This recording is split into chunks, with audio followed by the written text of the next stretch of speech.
telespectadores do programa Viver Bem, bem-vindos a mais um Viver Bem em Cristo, com o ministro Sérgio Alves aqui, que está sempre presente conosco para nos guiar, para nos trazer o discernimento da palavra, né, com a sua tanta experiência aí de mais de 30 anos, né, pastor, aí convertido, orando e aprendendo sobre a palavra de Deus e levando essa palavra, né, para muitas pessoas. E aqui o nosso objetivo é justamente ter também um maior esclarecimento, conversar com o pastor para que a gente esclareça, né, nossas dúvidas em relação à palavra.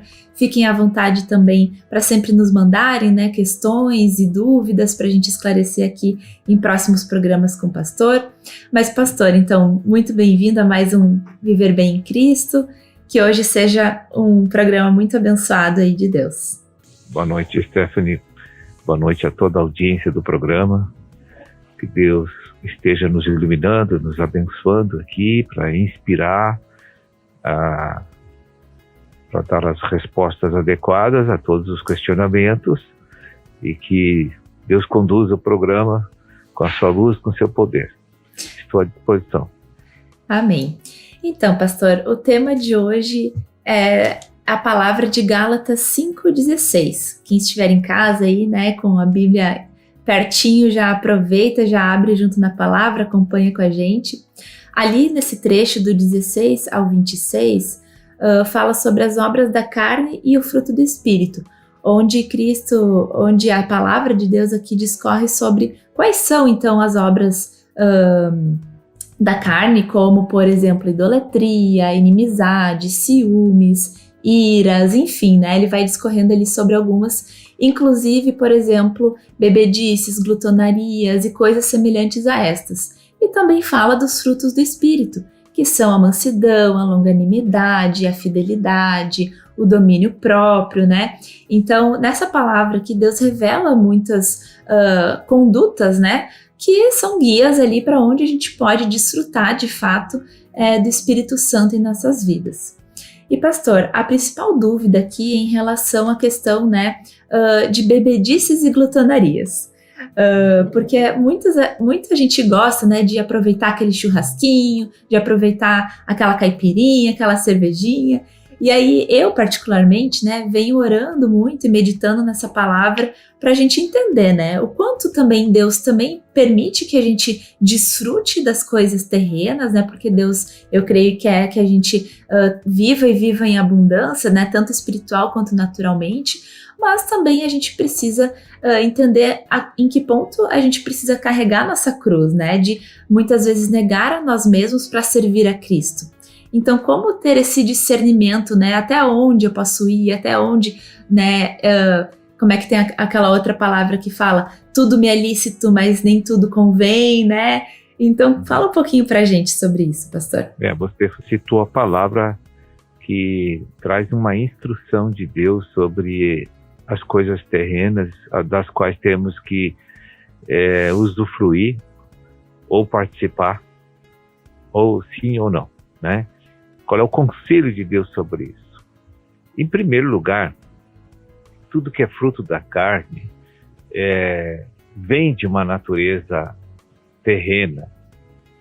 E essa natureza não é a divina.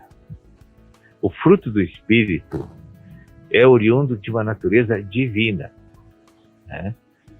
Então veja bem, quando uma pessoa não está regenerada por Deus, se ela tem más atitudes ou boas atitudes, então aquilo vem da natureza terrena.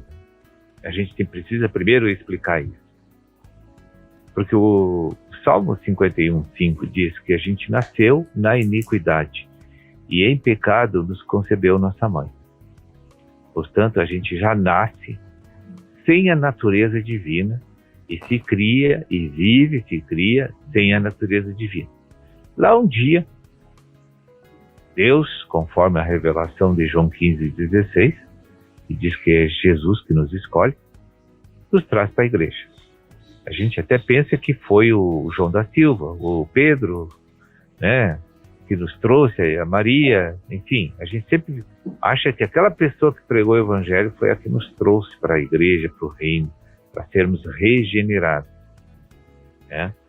Na verdade, foi Cristo que, por meio de arranjos sobrenaturais, foi te buscar.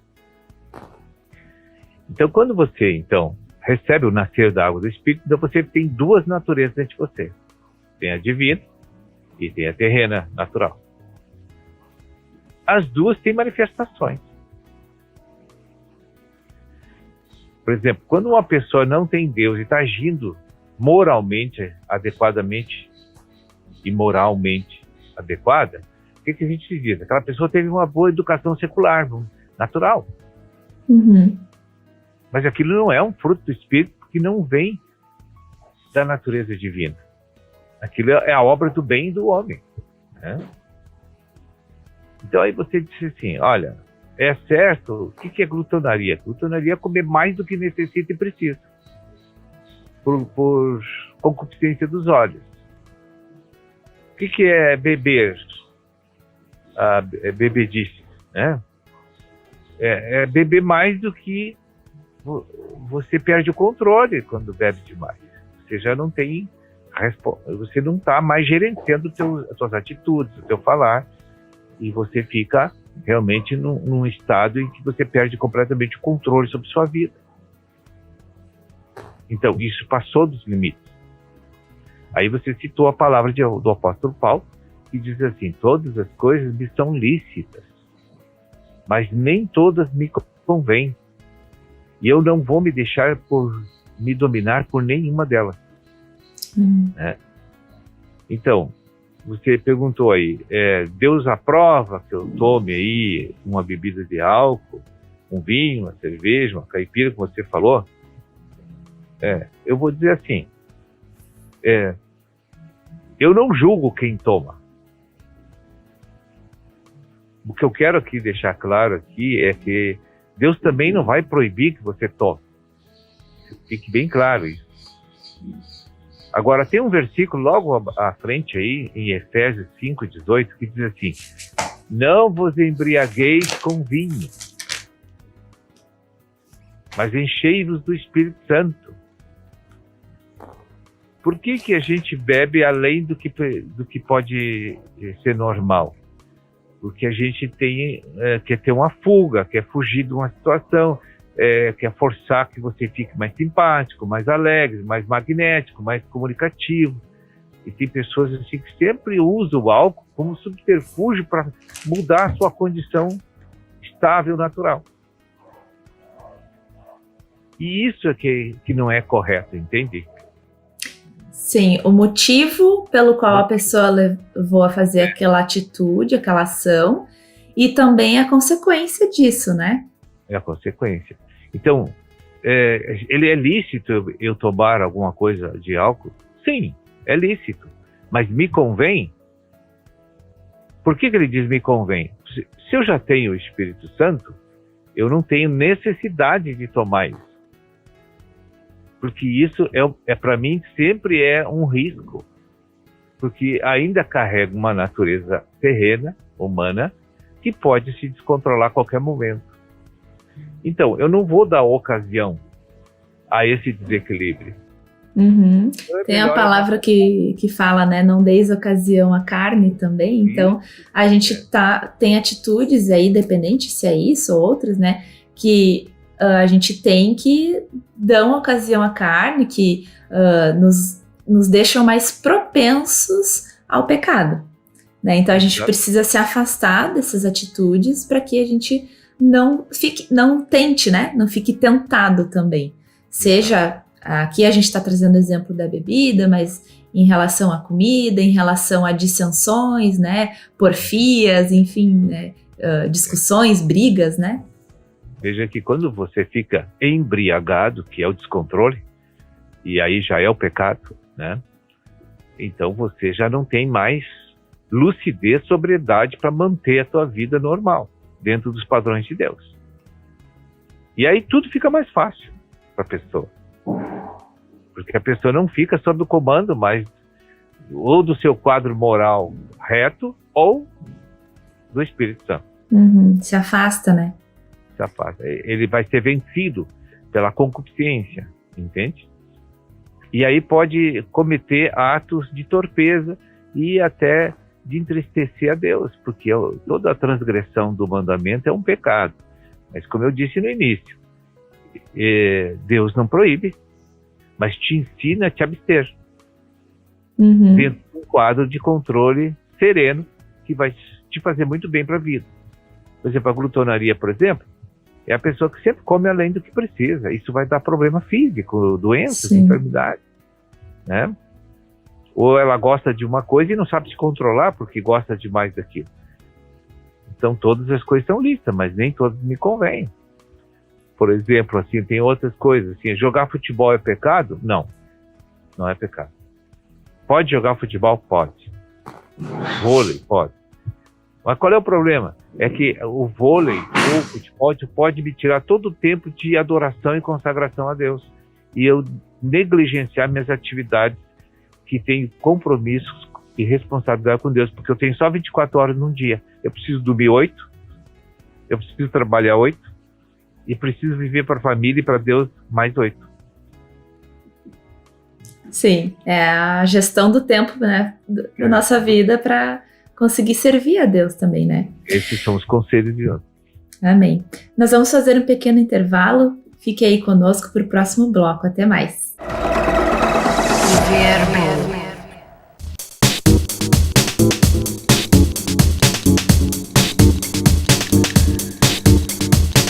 Voltamos então para o nosso segundo bloco aí do Viver Bem em Cristo com o ministro Sérgio Alves, onde a gente vinha falando então que todas as coisas nos são lícitas, mas nem todas nos convêm, né?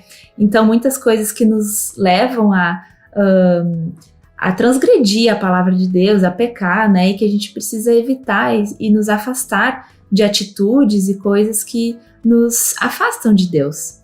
Então, ministro, isso também trouxe assim a palavra ali onde fala que a gente precisa carregar nossa cruz, né? E a gente conseguir se negar, e também que Deus cria em nós tanto o querer quanto o efetuar. Então, para a gente conseguir também vencer todas as nossas tentações ou entender o propósito de Deus nas nossas vidas em relação às nossas atitudes, e como funciona essa questão de Deus criar o nosso querer, mudar as nossas vontades, né, através da oração, como que a gente pode dar essa abertura para Deus transformar o nosso coração e as nossas vontades, emoções, né? Veja que no bloco anterior eu falei das duas naturezas que estão dentro do homem que é cristão, da pessoa que é cristã. Então, as mudanças, as mutações da nossa vida começam por meio de busca de um conhecimento da verdade divina. Porque a verdade é única no mundo, no universo. E a verdade só está em Deus, na pessoa de Jesus Cristo. Ele é, em João 14,6, lá revela, ele diz: eu sou o caminho, verdade e vida. Então, a única verdade que existe no universo é Jesus Cristo. E se nós que somos cristãos, temos a prova de que isso é assim e funciona assim. Porque, por exemplo, eu estou há 33 anos que eu estou estudando a palavra e sou cristão. E tudo que aprendi até agora, quando pratiquei, o que ocorreu? Eu vi as transformações ocorrendo na minha vida. Então, para mim, houve uma comprovação de que quando tu segue os conselhos da única verdade, tua natureza e tua expressão passa a ser uma novidade que você até nem conhecia. Uma novidade de vida, como diz a Bíblia. E essa transformação, ela é lenta, ela é gradual, ela é um processo que demora muitos anos. Ninguém vai sofrer uma mudança radical e brusca, porque a pessoa não suportaria esse tipo de operação do Espírito dentro dela. Porque Porque, veja bem, cada vez que tu lê a palavra, medita na palavra, você recebe ensinamentos que são contrários às tuas convicções. A gente precisa desconstruir tudo isso dentro da gente, né? Sim, veja bem, tu crê que fazendo as coisas de um jeito sempre dá o resultado X. Aí Deus te chega lá na escritura e te revela. Tu tem que fazer assim e o resultado vai ser Y. Aí você olha assim, não, mas isso não é bem assim, eu faço há tantos anos isso. Então, primeiramente, há uma colisão da verdade com as nossas concepções naturais sobre as coisas da vida e sobre as coisas das pessoas, sobre as coisas de Deus. A gente tem concepções formadas dentro de nós. E a verdade, ela vai fazendo com que caia por terra aquilo que é mentiroso, que está lá nas nossas concepções, naquela caixinha memorial que está lá como verdade para nós, entre aspas, mas não é a verdade. Mas para que isso aconteça, a gente precisa buscar, se alimentar, conhecer, orar. Veja, são 3 coisas que devem andar junto: meditação, confissão, prática da verdade, que é o conjunto. Esse conjunto a gente diz que é processo de consagração. Uhum. Então, quando uma pessoa começa a descobrir a pessoa de Deus, ela começa a descobrir ela verdadeiramente quem ela é. Ela começa a ter revelação da sua própria pessoa. Que até aquele momento ali era tudo obscuro para ela. Se você chegar para uma pessoa, reúne aí 20 pessoas numa sala e chega para ela, quem é você? E fica com a prancheta ali para anotar ou gravar. Ela vai dizer uma série de coisas que são características dela. Mas características de uma pessoa, às vezes, não identifica a pessoa, a verdade sobre aquela pessoa. Eu sou uma pessoa que gosta do amarelo, eu como isso, gosto daquilo, eu não gosto de acordar cedo, eu gosto de... Tá, tu descreve um conjunto de vontades que aquela pessoa tem.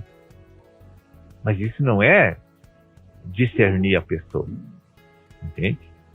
Aquilo é uma expressão da pessoa.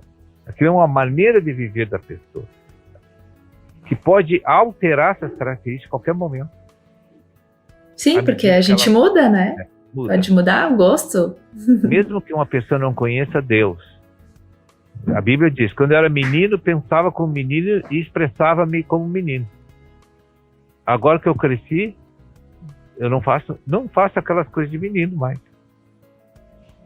Então, isso mostra que até quem não é cristão vai alterar suas características expressivas, né? A expressão dele vai mudar com o tempo. Agora, se ele colocar a mente para estudar uma verdade que é viva e eficaz, porque a palavra de Deus não é literatura. A palavra de Deus é códigos de vida. Cada vez que tu bota os olhos ou ouve a palavra de Deus, ela se acomoda na tua mente e ela vai produzir transformação em você. Porque ela vai começar a colocar em dúvida as tuas convicções antigas.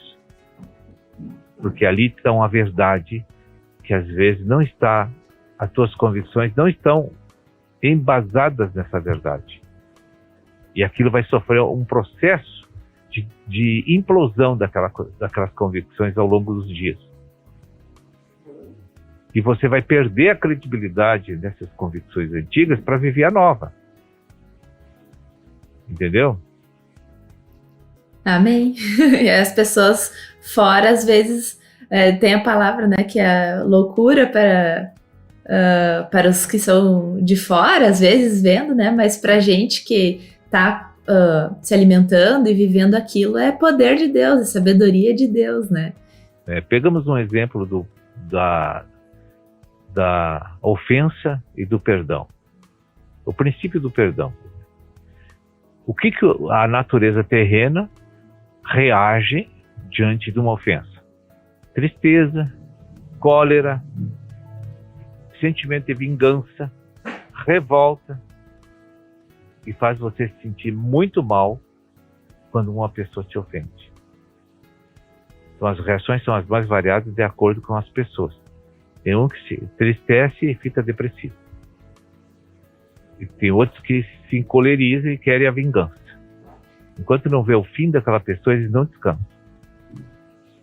Então tudo depende do temperamento que a pessoa tem.